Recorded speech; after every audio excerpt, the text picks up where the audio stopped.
Bom, é claro que está todo mundo de olho no que está acontecendo lá no sul do país. As imagens são impressionantes, né? Não sei se vocês... Bom, vocês certamente viram muita coisa já, né? Não tem como não ver. Hoje acho que circularam umas do centro de Porto Alegre que realmente, acho que são imagens de drone, né? Então você vê bem ali por cima, é bastante impressionante. É, porque o rio Guaíba subiu e chegou ao centro de Porto Alegre. Um negócio, se não inédito, poucas vezes registrado na história, né? Bom, até agora, minha gente, são 39 mortos. Esse é o último número atualizado pelo governo do Rio Grande do Sul. Enquanto isso, a gente vai girando aí para vocês algumas imagens que nós captamos ao longo do dia aí de absoluta destruição. Esse é o Beira-Rio. Tá vendo? Chama Beira-Rio porque fica na beira do Rio Guaíba, é o estádio do Internacional.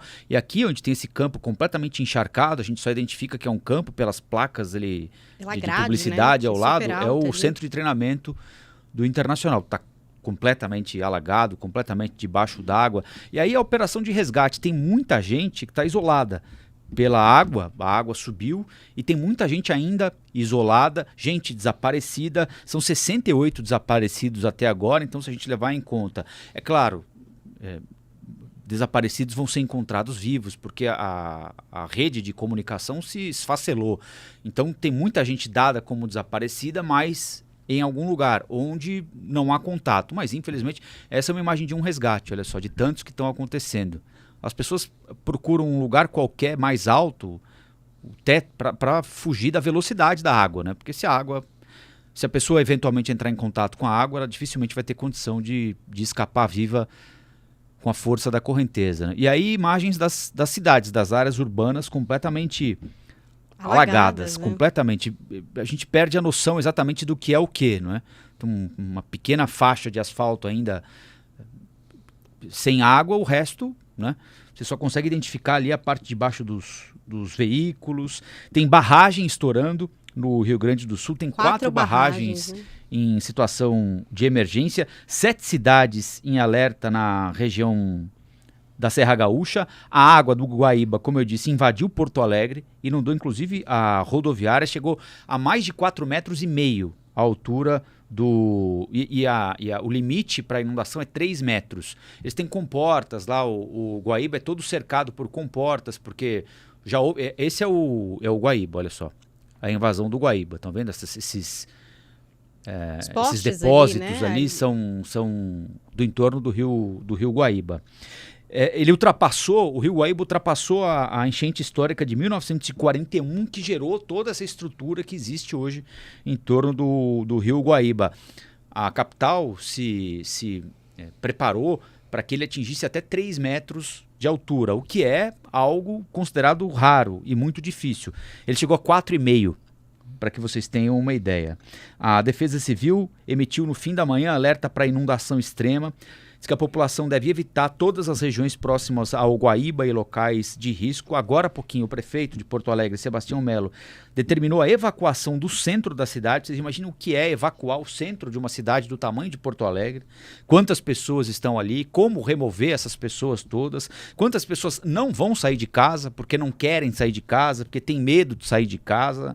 Enfim... E também essa situação da falta de água, né? A previsão de 21 bairros em Porto Alegre que podem ficar sem água, porque obviamente vai deteriorando tudo, né? Ali, abastecimento de água, de luz, enfim, vai ficando bem complicada a situação e a previsão de que as chuvas continuem, não é alguma coisa, né, Rafa? Até domingo, pelo menos. Pois é, então quer dizer, vai se agravando ainda mais o quadro sem essa previsão de se parar as chuvas, enfim, dessa água escoar, essa questão das barragens aí, que acho que, se eu não me engano, já tinha uma que estava em estado de risco desde o final de semana e que agora, enfim, vai comprometendo outras cidades e famílias também, que é o que o Rafa falou. Muitas sem preparo nenhum para deixar o lugar onde estão, mas muitas vezes tendo que evacuar as áreas, né?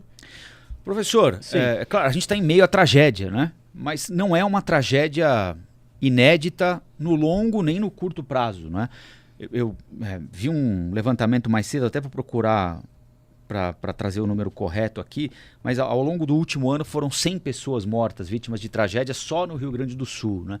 E como a gente lida com isso todo dia, previsão do tempo, enfim, esse tipo de prestação de serviço, a frequência com que a gente ouve falar sobre tempestade tropical no Rio Grande do Sul, especialmente, na região sul como um todo, mas especialmente no Rio Grande do Sul, chama atenção, né? E dessa vez as autoridades conseguiram captar o risco. Desde a semana passada sabiam do que estava em vias de acontecer, né? Tanto é que o governador se manifestou, olha, vem aí o pior, vem aí... Quando é que a gente vai partir para alguma coisa mais parecida? É claro que eu não quero estabelecer nenhuma comparação aqui, porque são culturas diferentes, são economias diferentes. Mas Taiwan, por exemplo, teve recentemente um terremoto fortíssimo lá, né?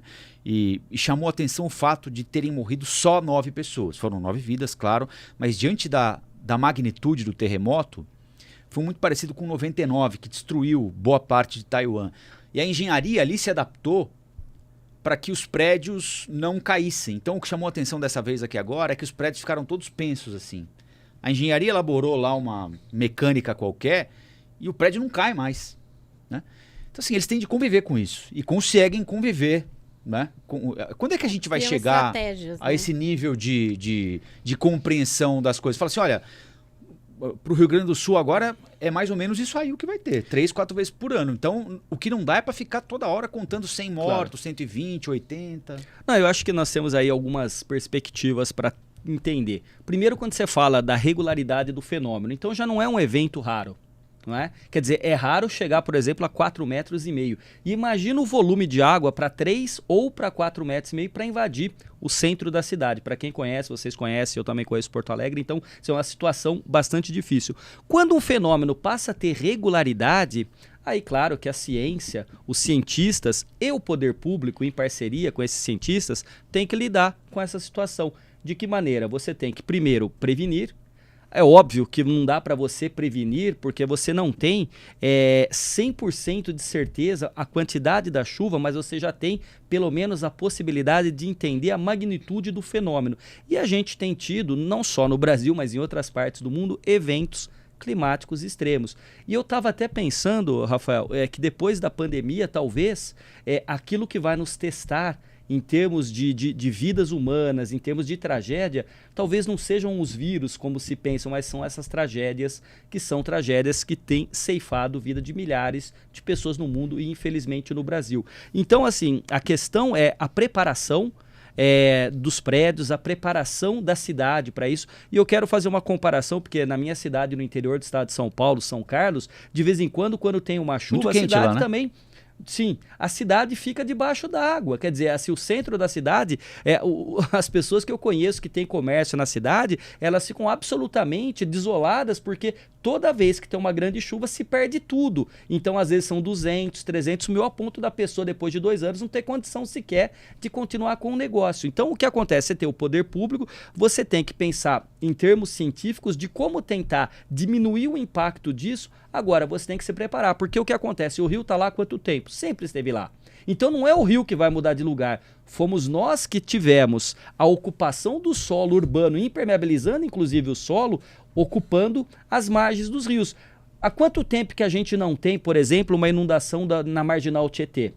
Eu me lembro que eu cheguei em São Paulo em 2005, ainda se falava da Marginal sendo inundada. Há muito tempo Avenida não tem. Pacaembu Avenida Pacaembu. Era algo que Pacaembu fizeram um piscinão. Fizeram obras, né? E lá na Marginal, exatamente em 2005, instalaram bombas ali para sugar a água para de volta para o rio, além de rebaixar a calha, né? Baixar a calha do rio. Então, assim, você tem que se preparar, porque daqui para frente a gente vai ter isso. Outros países, Taiwan, por exemplo, o Japão, tem uma cultura de prevenção de eventos climáticos, de terremoto, de tudo mais. Tsunami também, né? Que me lembrou, as cenas do Guaíba me lembraram as cenas do tsunami, quando nós vimos aquelas águas baixando e deixando praticamente tudo destruído. Então tem que ser, em síntese, uma parceria de cientistas do poder público. Agora a gente tem que parar de dar crédito para negacionista climático e achar que isso é só alguma coisa que está acontecendo por acaso. Não é. É um fenômeno que está tendo regularidade e vai piorar. Até porque hoje, Paula, olha só, a cidade de São Paulo teve hoje, sexta-feira, o dia mais quente para um mês de maio em pelo menos 81 anos.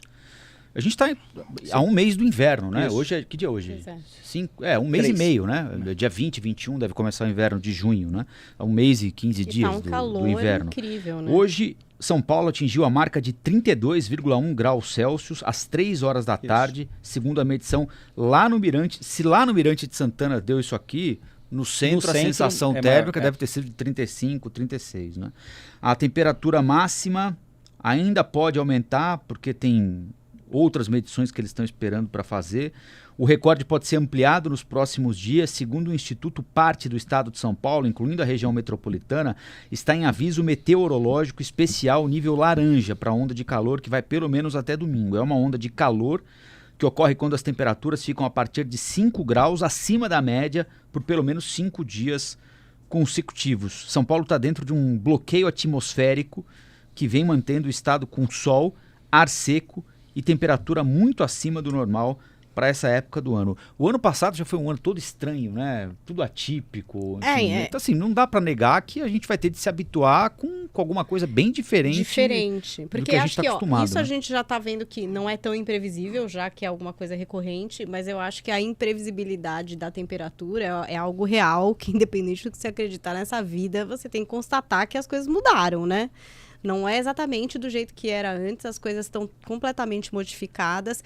E eu acho que essas questões de obras e tal, que é óbvio, é o que vem de mais óbvio. Mas tem um outro ponto, que são essas pessoas que moram também afastadas dos centros e que acabam ocupando áreas que são áreas de risco e que frequentemente são as vítimas desse tipo de acontecido, né? E a gente vê isso também em outros estados. E que são pessoas que perdem a casa, né? Então, que não querem deixar porque realmente não tem para onde ir. Depois sabem que não vão ter para onde voltar. Então, quantas pessoas que agora não vão ter casa, mas que depois vão voltar a ocupar áreas de risco, que aí não são nem exatamente as áreas planejadas da cidade, né? Porque nas áreas planejadas da cidade, de repente é isso, vamos escoar essa calha, vamos pôr uma bomba, vamos fazer um piscinão, vamos realizar uma obra. Mas e na área que não faz vista aos olhos da cidade? Eu acho que essas pessoas tendem a ficar desassistidas e tendem a voltar para os mesmos lugares que são os locais de risco. Isso é uma coisa que a gente vê se repetir. E essas famílias colocando as suas vidas em risco por realmente não terem outra possibilidade de local de residência, né? E você tem razão, que é um aspecto bastante interessante, que da mesma maneira que a pandemia chegou, mas ela chegou diferente de acordo com a classe social, com o grupo que a pessoa pertencia, o fenômeno climático ele é um fenômeno natural, mas a consequência tem sido social.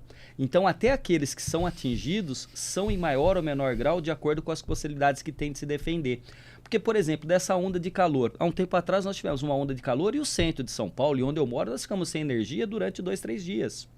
Entende? Então, assim, você perder tudo que tem na sua geladeira durante 2, 3 dias, você não ter condição de ter energia elétrica, é uma coisa para quem tem condições. E aqueles que não têm?